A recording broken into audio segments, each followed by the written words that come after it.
Well, sir, the other day in going through the paper, and often I read Sidney Harris's column.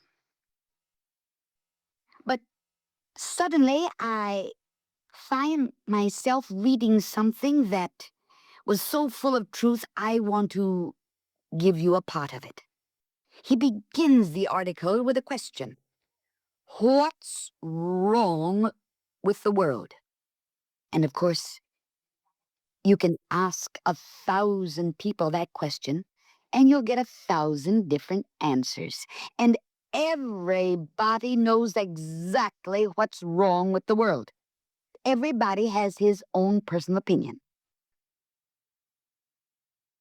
Here comes Sidney Harris with his answer. And you'll smile when I give you his words. He doesn't use seatbelts. Let me go on with the article. What's wrong with the world? The young man asked me yesterday. I'll tell him what's wrong with the world. It's simple. Depressingly simple. I don't use the seatbelts on my car. What's wrong with the world? One could write 100 books on the subject, and the core of the trouble would still remain. I don't use the seatbelts on my car. I had them installed when I bought the car. Everyone should have them. The cost is small, and the protection is great.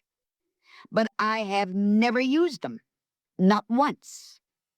On short trips, I feel it doesn't pay to bother. On long trips, I want to feel unconfined. On medium trips, well, I just don't bother. Is this a trivial matter? What does it have to do with what's wrong with the world? Everything. For what is wrong is that we don't use the intelligence we have. I had enough sense to put seat belts in the car. My brain tells me that nobody should drive anywhere without using them. But my brain does not guide me when I climb into the car. These are all irrational sentiments, foolish, frivolous, perhaps fatal. Yet they're the masters of my intelligence. Sitting at my typewriter, I am ardently for the belts. Sitting in my car, I ignore them. And is not this a true representation of the world itself? Doesn't the human race have the intelligence and the might to create a world of peace and prosperity? Doesn't everybody everywhere on earth want fundamentally the same goals? But we do not use the intelligence we have. We do not use the intelligence we were born with.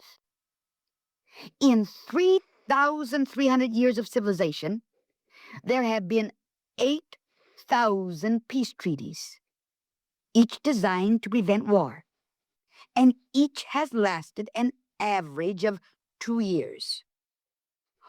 All except maniacs want peace. Everybody wants peace.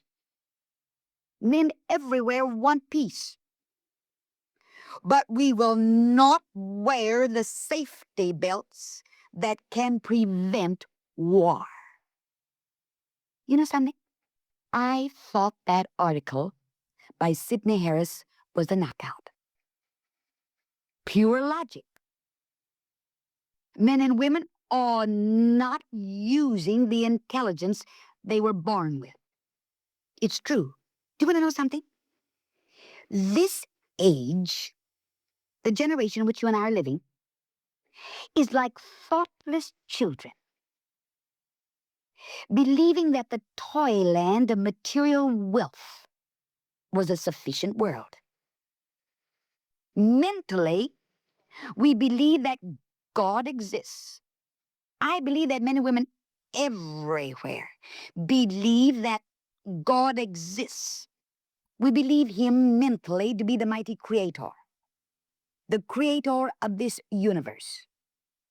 Foolish is the man anywhere in the world who does not believe that God is the mighty creator, the creator of heaven and earth.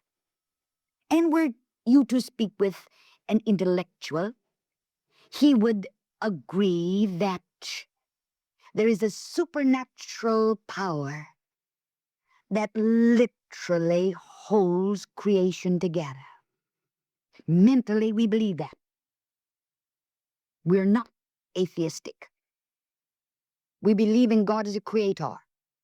We fill our churches on Sunday. We know that there is a supernatural power. Often we speak of that supernatural power as nature. It's mental. We are not practical when it comes to our belief, our confidence in a God who rules and reigns, who holds within the palm of his hand the destinies of nations, of kings, of empires, who controls life itself. A God who is still on his throne, who lives, who rules, in whose power there is life, who has the power to give life, who has the power to take life. You know, it was like someone said the other day, I never consciously gave up a religious belief. It was as if I had put my beliefs and the reality of Almighty God into a drawer. And when I came again to look for them, the drawer was empty. The thing that's happened to this generation is the thing that happened to the 3 generations of Abraham, Isaac, and Jacob. Jacob could say, my father's God, the God of Abraham, the awe of Isaac. God was God to Abraham. He had ventured forth with him, his friend. He was intimate and firsthand and real. Oh, you talk about the reality of God to Abraham. God was real to Abraham, as real as the air that he breathed. He depended on God for everything. God was his life. He believed God's word. All God had to do was to speak, and Abraham had complete confidence in God. Not God as a theory, but God as his friend, one on whom he depended, one in whom he had complete confidence. But in the next generation, God was not the God of Isaac, but only the awe of Isaac. He had faded. He had become secondhand. Still, Isaac stood in awe of his father's God. Go to the 3rd generation.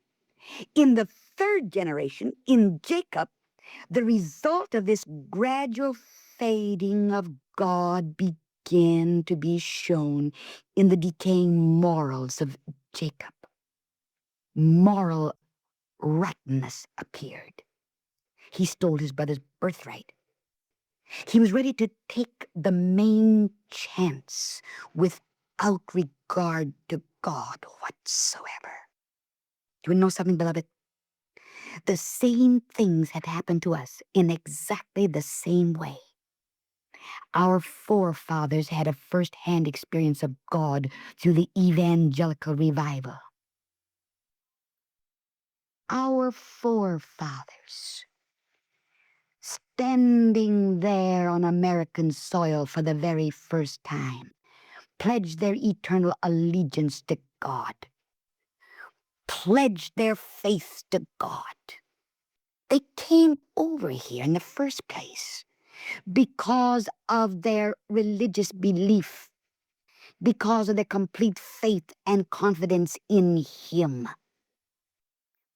pledging that day to keep the Bible an open book. God was first. God was first in their hearts, in their lives. He was real to them, believe me. Sure. But the next generation clung to the church for their father's sake. But God was only the awe, the afterglow of a fading faith. The third generation is reaping the result of a fading faith, which is producing decaying morals and a decaying civilization. And our loss of God is working out in moral decay. We're going to pieces morally. We have gone to pieces religiously. We have lost God and have thus lost the basis of morals. Do you want to know what's wrong with the world today? He doesn't use his seatbelt.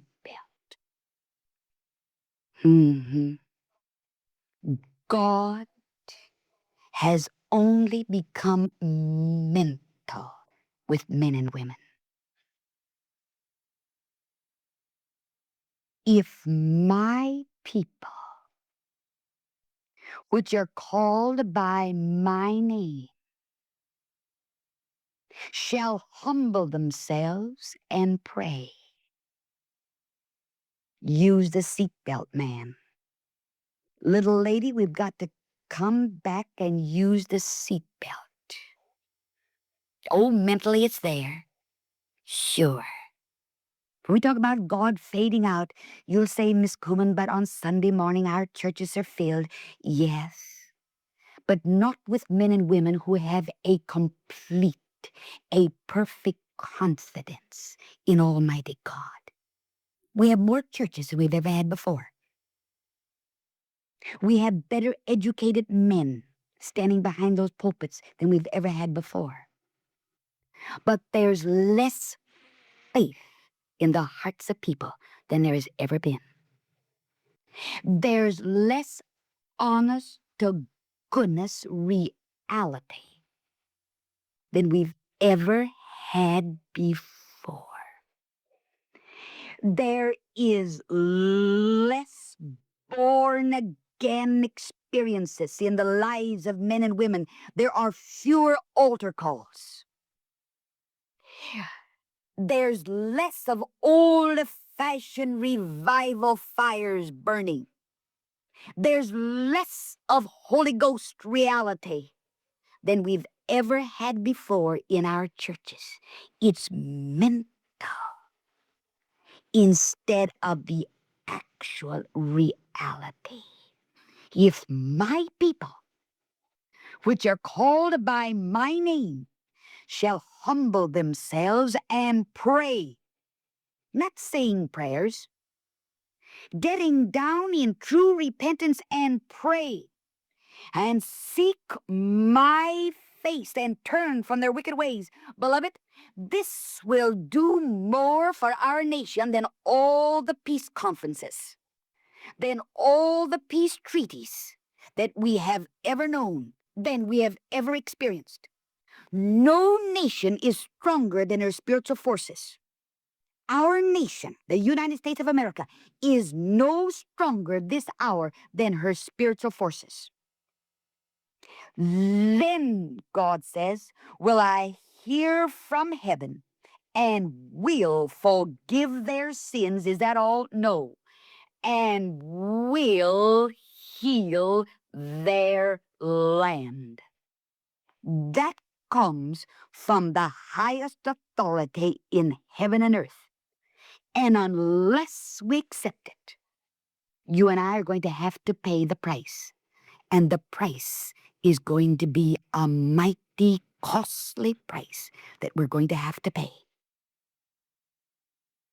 Answer prayer and make your word real for Jesus' sake. Amen.